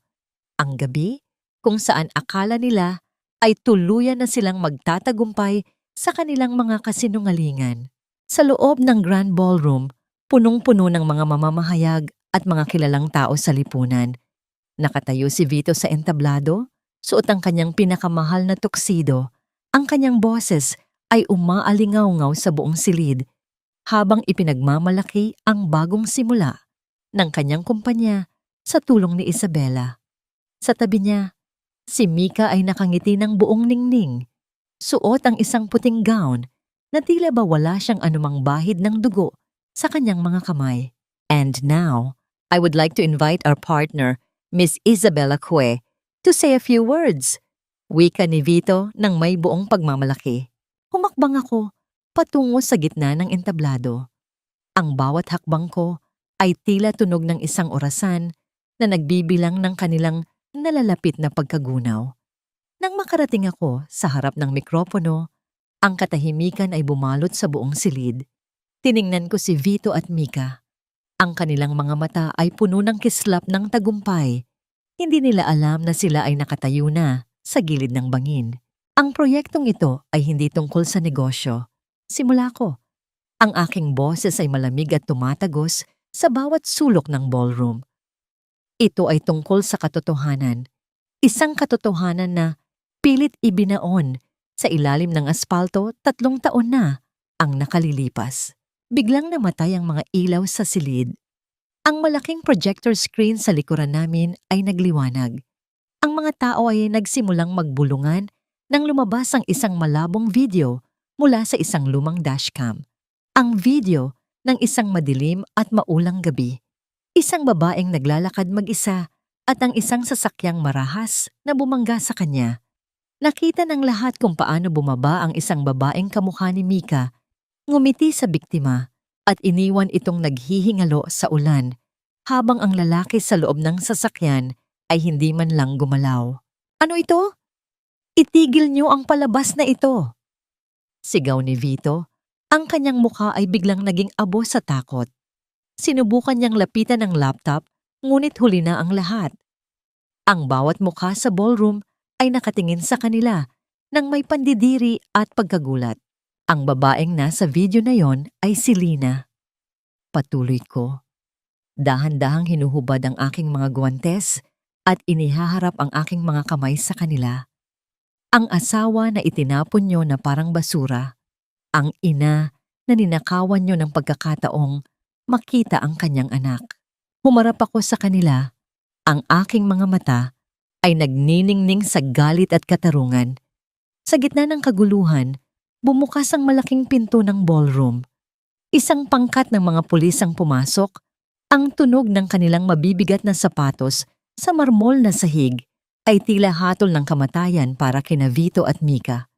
"Mr. Tuan, Mrs. Tuan, arestado kayo sa tangkang pagpatay at obstruction of justice."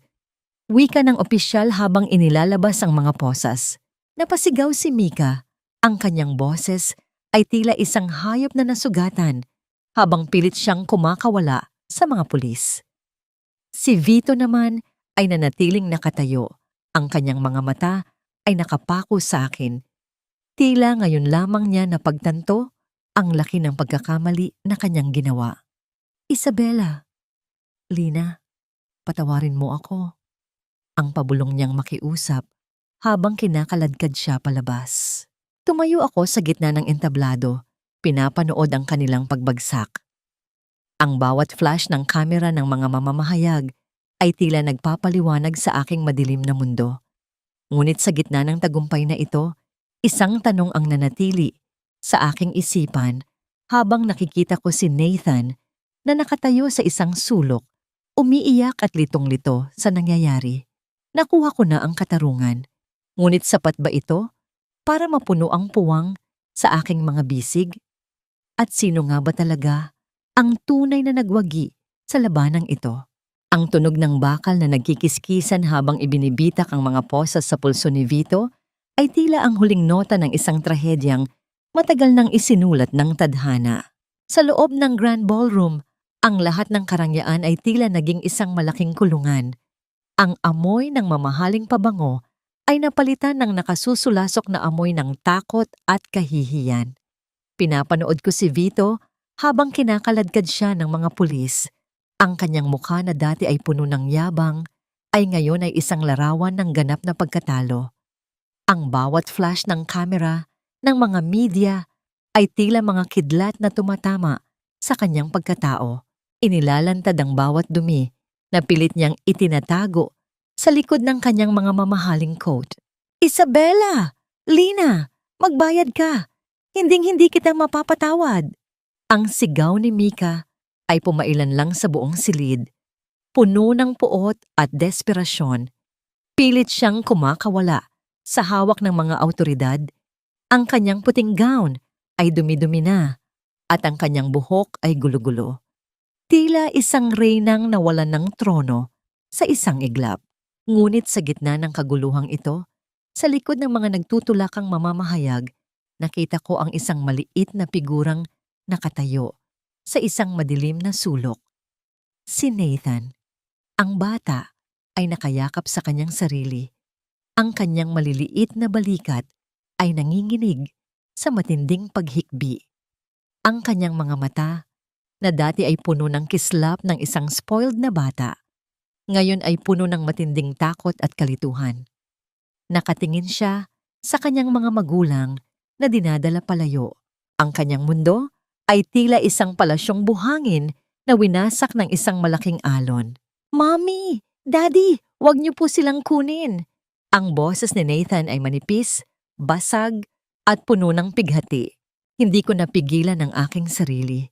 Sa kabila ng lahat ng galit, Sa kabila ng lahat ng pananakit na idinulot ng batang ito, noong tinawag niya akong basura, ang puso ng isang ina sa loob ko ay muling nag-alab.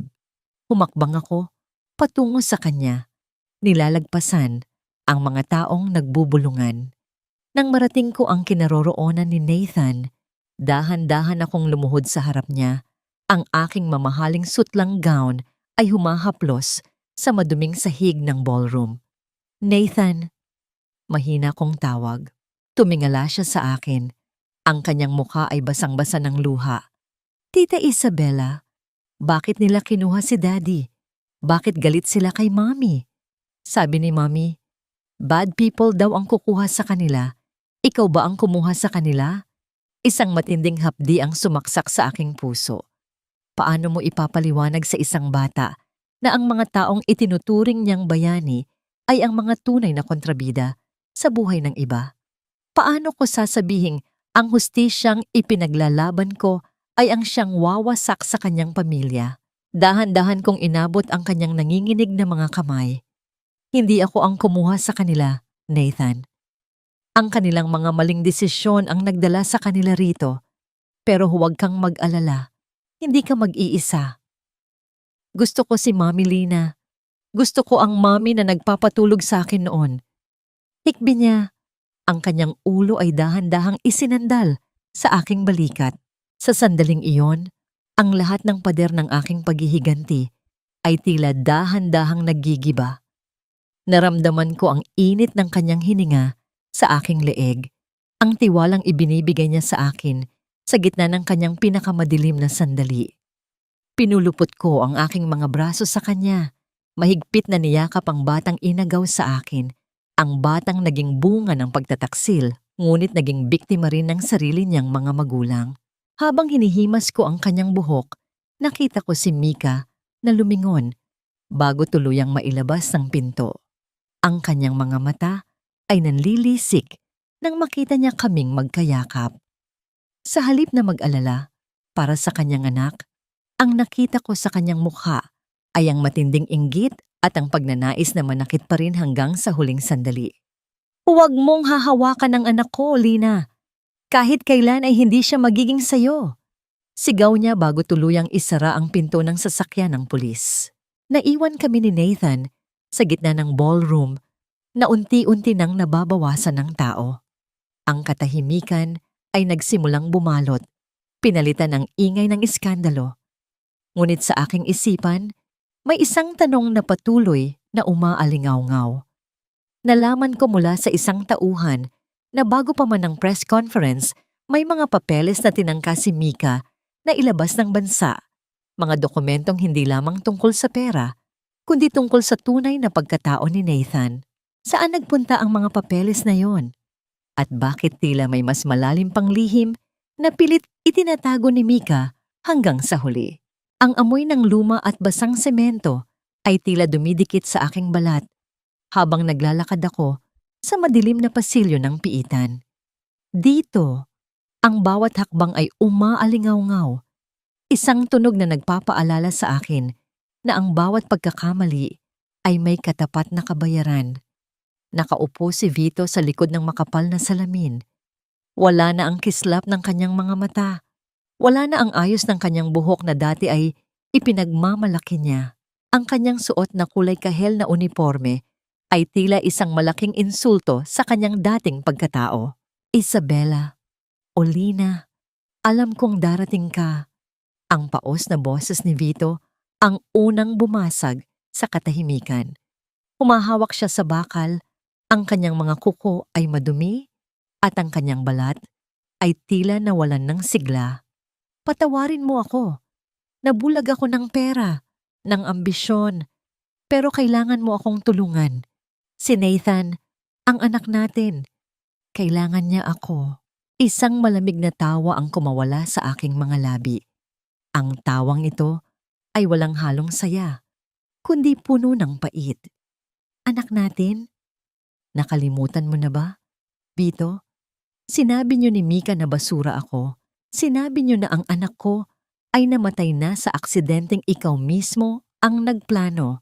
Ngayon, Gagamitin mo ang bata para kaawaan kita? Dahan-dahan kong inilabas ang isang kayumangging sobre mula sa aking bag. Ito ang mga papel na tinangkang itapon ni Mika bago siya mahuli. Mga record mula sa ospital na kinuha ni Lolo Domingo sa tulong ng mga pribadong investigador sa France. Ipinadikit ko ang isang pahina sa salamin upang makita ni Vito. Ang kanyang mga mata ay nanlaki. Ang kanyang panga ay nangatal habang binabasa ang katotohanang 3 taon nilang itinago. Ang sanggol na sinabi nilang namatay sa aksidente ay hindi pala pumanaw. Si Mika, sa kanyang matinding inggit at pagnanais na magkaroon ng alas laban kay Vito, ay nuhulog ang loob sa isang masamang plano. Pinalit niya ang isang patay na sanggol sa aking anak habang ako ay walang malay at pinalabas na si Nathan ay anak niya upang masiguro ang kanyang posisyon sa buhay ni Vito. Si Nathan, siya ang tunay kong anak? Ang boses ni Vito ay naging isang mahinang bulong, puno ng pagsisisi na huli na ang lahat. Lina, hindi ko alam. Akala ko talaga ay anak siya ni Mika. Hindi mo alam dahil pinili mong huwag malaman, Vito. Ang matalim kong sagot. Ang aking kamay ay dahan-dahang dumampi sa salamin. Tila hinahaplos ang anino ng taong dati kong minahal bago ko ito marahas na binawi. Hinayaan mong nakawin nila ang 3 taon ng buhay ko kasama ang anak ko. Hinayaan mong tawagin niya akong yaya at basura. Ang bawat luhang pumatak sa mga mata ni Nathan ay dahil sa iyo. Napaiyak si Vito. Ang kanyang mga balikat ay nayayanig sa bawat hikbi ng kanyang pagsisisi. Ngunit sa pagkakataong ito, ang aking puso ay hindi na nakaramdam ng awa. Ang lamig na nararamdaman ko ay hindi na nagmumula sa paligid, kundi sa isang katotohanang ang hustisya ay hindi kayang ibalik ang mga nawalang sandali. Tumayo ako at tiningnan siya sa huling pagkakataon. Huwag kang mag-alala, Vito. Aalagaan ko ang anak ko. Pero sa kanya, patay na ang kanyang ama. Hahayaan kitang mabuhay rito kasama ang lahat ng alaala ng iyong kataksilan. Iyan ang magiging impyerno mo. Habang naglalakad ako palabas, naramdaman ko ang pagbigat ng aking dibdib. Ang sikat ng araw sa labas ng presinto ay tila masyadong maliwanag. Nakakasilaw sa isang pusong matagal nang nanirahan sa dilim. Ngunit bago pa man ako makarating sa aking sasakyan, tumunog ang aking telepono. Isang tawag mula sa ospital kung saan dinala si Mika para sa kanyang maselang pagbubuntis. Miss Isabella, kailangan niyo pong pumunta rito. Si Mrs. Mika. Nagkaroon po ng komplikasyon at itinatawag niya ang pangalan niyo. Malamig ang hangin na sumasalubong sa akin sa puting pasilyo ng ospital. Isang lamig na hindi nagmumula sa aircon, kundi sa amoy ng gamot at ang tila bumubulong na hininga ng kamatayan sa bawat pintuan. Ang bawat tunog ng aking sapatos sa makinis na tiles ay tila isang mabilis na tibok ng puso. Nagmamadali, nag-aalinlangan, ngunit hindi matitigil. Narito ako para tapusin ang lahat. Pagpasok ko sa silid, nakita ko ang isang babaeng hindi ko akalaing makikilala. Si Mika. Ang babaeng dati ay puno ng yabang. Ang babaeng ang bawat galaw ay tila isang kumpas ng kapangyarihan. Ngayon ay nakahandusay sa kama. Maputla at tila isang tuyong dahon na anumang sandali ay tatangayin ng hangin. Ang mga aparatong nakakabit sa kanyang katawan ay naglalabas ng mga maliliit at matitinis na tunog. Isang mechanical na ritmo na nagpapatunay na ang kanyang buhay ay nakabiti na lamang sa mga kable at tubo. Lina. Ang kanyang boses ay tila isang kaluskos ng tuyong papel. Halos hindi marinig. Ang kanyang mga mata ay dahan-dahang bumukas, puno ng dilim, at isang uri ng takot na ngayon ko lang nakita sa kanya. Nandito ako, Mika. Wika ko habang dahan-dahang lumalapit sa gilid ng kanyang kama. Hindi ko alam kung ano ang dapat kong maramdaman. Dapat ba akong matuwa? Dapat ba akong magdiwang dahil ang babaeng kumuha ng lahat sa akin ay narito ngayon? Nagmamakaawa sa bawat hininga. Inabot niya ang aking kamay. Ang kanyang balat ay tila yelo sa lamig. Ang bata, ang anak mo, patawarin mo ako. Hindi ko kayang mawala si Vito. Kaya ko ginawa yon. Akala ko kapag kinuha ko si Nathan, mapupuno ang puwang sa puso niya. Pero nagkamali ako. Bawat yakap ni Nathan sa akin ay parang isang sampal. Dahil alam kong hindi ako ang hinahanap niya. Naramdaman ko ang pag-akyat ng pait sa aking lalamunan. Ginamit mo ang isang inosenteng bata para sa iyong obsesyon, Mika. Ninakaw mo ang 3 taon na dapat ay karga-karga ko siya. Pinalaki mo siyang galit sa sarili niyang ina. Ang kapatawaran ay hindi isang bagay na madaling ibigay na parang barya sa kalsada. Biglang bumilis ang pagkurap ng mga ilaw sa monitor sa kanyang tabi. Ang ritmo ng kanyang hininga ay naging mas mabilis at kapos. Alam ko, pero pakiusap, si Nathan. Huwag mong hayaang maging katulad namin siya. Mahal ka niya, Lina. Kahit noong tinatawag kanyang yaya, sa'yo lang siya tumatahan, sa'yo lang siya kumakapit. Isang matinding ubo ang yumanig sa kanyang marupok na katawan. Sa mga sandaling iyon, nakita ko ang isang bagay na hindi ko inaasahan. Ang hiya. Ang tunay na pagsisisi na hindi na kailangan ng salita. Ang kanyang mga mata ay humihingi ng tulong, hindi para sa kanyang buhay, kundi para sa kaluluwang iiwan niya. Dahan-dahan kong binawi ang aking kamay. Ngunit bago ko ito gawin, inayos ko ang kanyang kumot. Isang maliit na kilos ng humanidad sa gitna ng matinding poot. Ang hustisya ay natapos na sa labas ng pintong ito, Mika. Ang natitira na lang ay ang kinabukasan ni Nathan. At sinisiguro ko sa'yo, hinding-hindi na siya luluha dahil sa'yo o kay Vito. Magpahinga ka na. Ang tunog ng mahabang huni mula sa makina ay bumasag sa katahimikan ng silid. Ang linyang berde sa screen ay naging diretso. Isang patunay na ang huling hininga ng galit ay tuluyan ng pumanaw. Tumayo ako roon ng ilang sandali. Pinapanood ang kapayapaang dumapo sa mukha ni Mika.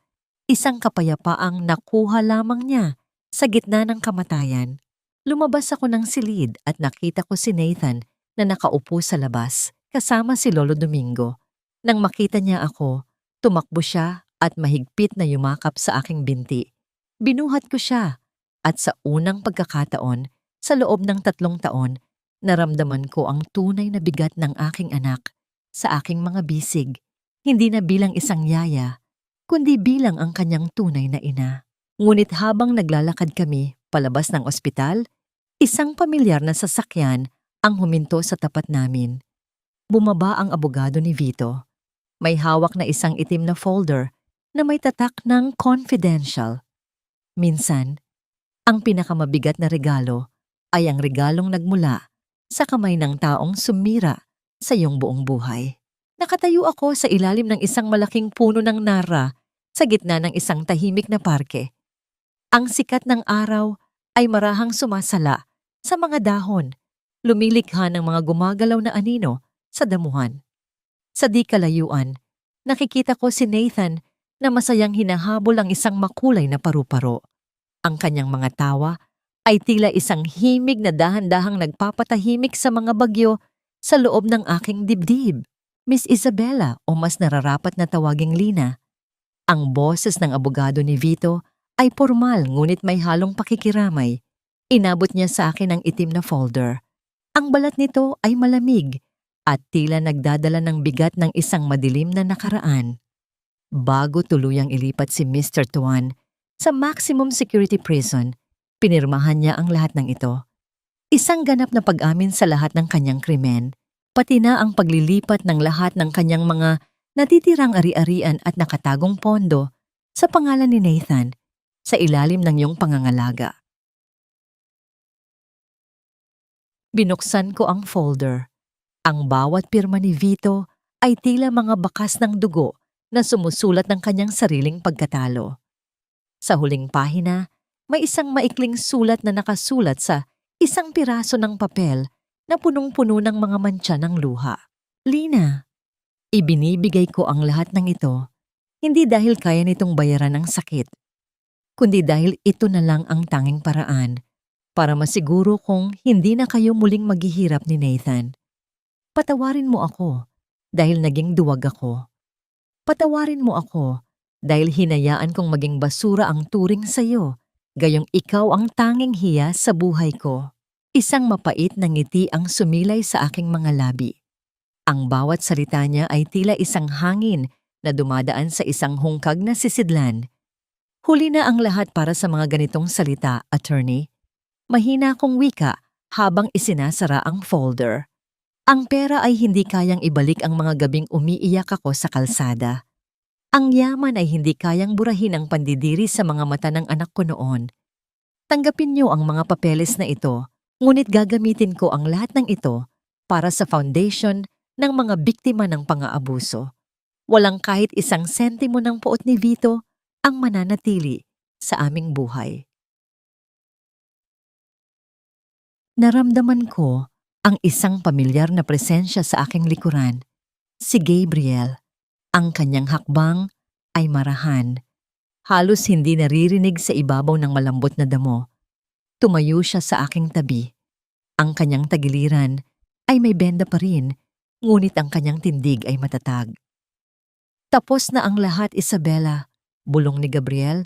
Ang kanyang boses ay puno ng kapayapaan. Ang mga anino ay tuluyan ng nabaon sa limot. Handa ka na bang harapin ang bukas na walang dalang anumang pait? Tumingin ako kay Gabriel at sa kanyang mga mata nakita ko ang isang pangako, hindi ng marangyang buhay, kundi ng isang tapat na pagsasama na hindi kailanman kayang ibigay ni Vito o Mika. Hinawakan niya ang aking kamay, ang kanyang init ay tila isang lunas na unti-unting tumatagos sa aking nanlalamig na puso. Biglang tumakbo si Nathan patungo sa amin. May hawak na isang maliit na dilaw na bulaklak. Hingal na hingal siya. Ang kanyang muka ay mapula sa tuwa. Mami, Mami Lina, para sa iyo po ito. Napaluhod ako at kinuha ang bulaklak. Ang bawat talulot nito ay tila isang simbolo ng aking muling pagkabuhay. Salamat, Nathan. Napakaganda nito. Mami, aalis na po ba tayo? Babalik na po ba tayo kay Lolo Domingo sa France? Tanong ng bata. Ang kanyang mga mata ay puno ng pag-asa. Ang bawat pag-alis ay may dalang bigat, ngunit ang pag-alis na ito ay tila isang paglipad ng isang ibong matagal na nakakulong sa loob ng isang madilim na hawla. Nakatayo ako sa gitna ng malawak na lobby ng paliparan, bit-bit ang aking pasaporte at ang mga alaala ng isang buhay na tila isang masamang panaginip. Ang amoy ng kape at ang halo-halong ingay ng mga taong nagmamadali ay tila isang huling paalam mula sa lungsod na sumira at muling bumuo sa akin bilang isang bagong tao. Mami, nasaan na po si Lolo Domingo? Tanong ni Nathan habang mahigpit niyang hawak ang aking kamay. Ang kanyang munting backpack ay punong-puno ng mga bagong laruan, ngunit ang kanyang mga mata ay nananatiling nakapako sa akin, tila natatakot na sa isang iglap ay mawala ako muli. Nasa unahan na natin siya, Nathan. Naghihintay na siya sa loob. Tugon ko, sabay haplos sa kanyang malambot na pisngi. Ang bawat haplos ko sa kanya ngayon ay wala ng halong kaba, kundi puno na ng katiyakan na siya ay sa akin at ako ay sa kanya. Ngunit bago pa man kami makahakbang patungo sa boarding gate, isang pamilyar na boses ang bumasag sa aking katahimikan. Lina, humarap ako at nakita ko ang isang babaeng nakasuot ng itim. Ang kanyang mga mata ay namamaga sa pag-iyak. Si Diana, ang nakatatandang kapatid ni Mika. Ang kanyang mukha ay puno ng pait. Ang bawat linya ng kanyang noo ay sumasalamin sa galit na tila naging pamana na sa kanilang pamilya. Mabilis siyang lumapit. Ang kanyang mga hakbang ay marahas. Tila isang unos na pilit akong ibinabalik sa putikan. Nakuha mo na ang lahat, di ba? Patay na ang kapatid ko, nasa kulungan ng bayaw ko, at ngayon, kukunin mo pa ang batang itinuring naming sariling dugo? Sigaw ni Diana Ang kanyang boses ay naging mitya ng atensyon ng mga taong nakapaligid. Sana ay hindi ka makatulog sa gabi, Lina. Sana ay habulin ka ng multo ng kapatid ko. Naramdaman ko ang paghigpit ng kapit ni Nathan sa aking binti. Sa isang sandali, ang dating Lina ay naisa ng sumagot ng may kaparehong puot. Ngunit tumingin ako kay Gabriel na tahimik na nakatayo sa aking tabi, handang protektahan ako sa anumang sandali. Sa kanyang mga mata, nakita ko ang kapayapaang pilit kong binuo sa France. Huminga ako ng malalim. Ang aking boses ay nanatiling kalmado at puno ng dignidad. Diana, ang puot ay isang lason na ikaw lamang ang umiinom ngunit umaasa kang ang iba ang mamatay. Tapos na ang labanang ito. Ang bawat luha na pumatak ay sapat na para hugasan ang lahat ng dumi ng nakaraan. Ibinigay ko na sa inyo ang lahat ng ari-arian, ang lahat ng perang ninakaw ni Vito. Itira nyo na sa amin ang kapayapaan. Tumalikod ako nang hindi na naghihintay ng kanyang sagot. Ang huling sulyap ko kay Diana ay puno ng habag. Habag para sa isang taong piniling manatili sa dilim habang ako ay patungo na sa liwanag. Habang naglalakad kami sa loob ng tunnel patungo sa eroplano, naramdaman ko ang malamig na hangin ng aircon, isang huling halik ng Manila sa aking balat. Isang huling tanaw sa labas ng bintana. Nakita ko ang papalubog na araw na nagbibigay ng kulay kahel sa kalangitan. Napakaganda ng mundo, bulong ng aking puso. Kung marunong ka lang palang tumingin sa kabila ng iyong mga sugat. Umupo kami sa loob ng eroplano.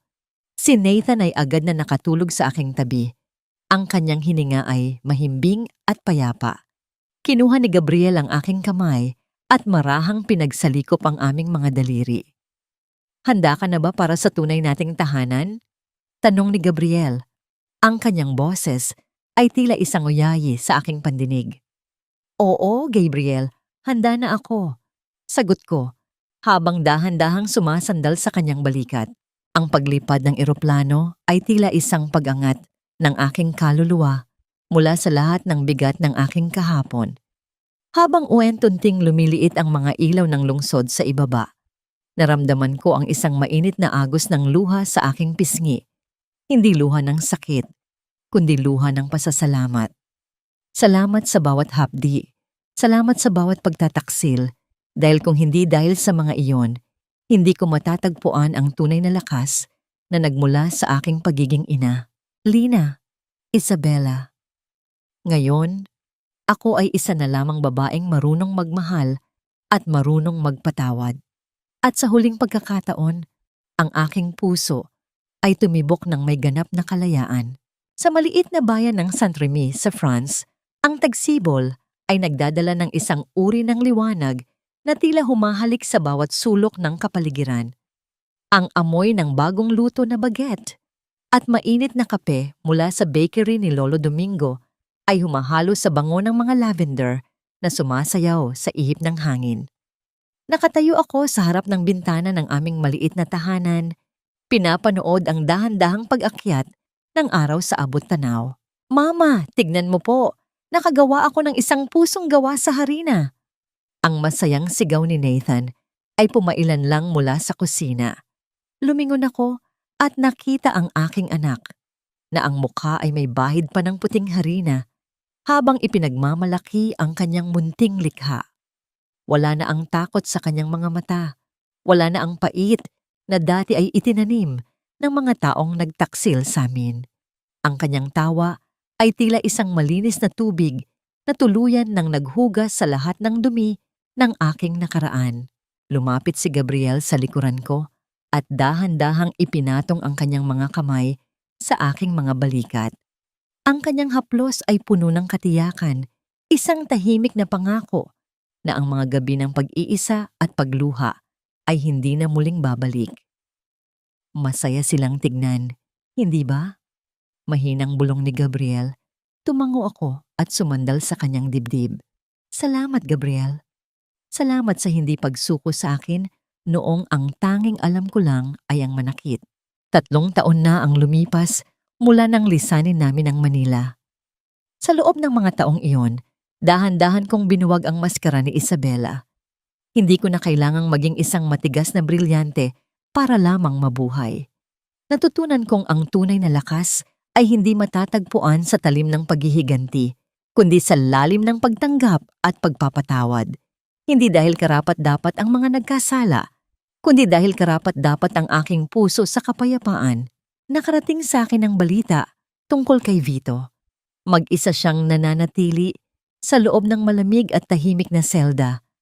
Araw-araw na pilit inaabot ang mga piraso ng buhay na siya rin mismo ang sumira. Ang perang minsang ginamit niya upang kontrolin at manakit ay naipamahagi na ngayon sa mga programang tumutulong sa libu-libong kababaihan sa Manila na muling bumangon mula sa karahasan at takot. Ngunit higit pa sa bakal na rehas ang tunay niyang kaparusahan. Habang lumilipas ang panahon, unti-unti niyang nauunawaan na may mga sugat na hindi kayang paghilumin ng pagsisisi at may mga pusong minsang nasira na hindi na kailanman muling tatanggap sa kanya. Hinawakan ko ang locket sa aking leeg, ang larawan ng aking tunay na sanggol na si Nathan. Sa wakas, ang hustisya ay hindi na isang malamig na salita, kundi ang mainit na yakap ng aking anak tuwing gabi. Ang sugat sa aking binti ay naroon pa rin, isang peklat na nagsisilbing mapa ng aking paglalakbay, ngunit hindi na ito nagdudulot ng kirot. Ito ay isa na lamang paalala na ako ay nakaligtas. Mama, laro po tayo sa labas. Tawag ni Nathan habang hinihila ang aking kamay patungo sa pinto. Habang naglalakad kami sa damuhan, kasama si Gabriel at si Lolo Domingo na nakangiti mula sa kanyang upuan sa beranda. Naramdaman ko ang tunay na pintig ng aking buhay. Wala nang takot, wala nang puot. Ang tanging natitira ay ang kasalukuyan, isang regalo na matagal kong ipinagkait sa aking sarili. Ang kwento ni Lina ay natapos na sa kalsadang yon sa Manila. At ang kwento ni Isabela ay natapos sa araw na nakuha ang katarungan. Ngunit ang kwento ng isang ina na muling nahanap ang kanyang sarili at ang kanyang anak ay kakasigla pa lamang. Sa ilalim ng malawak na langit ng France, sa wakas, nahanap ko ang aking tahanan.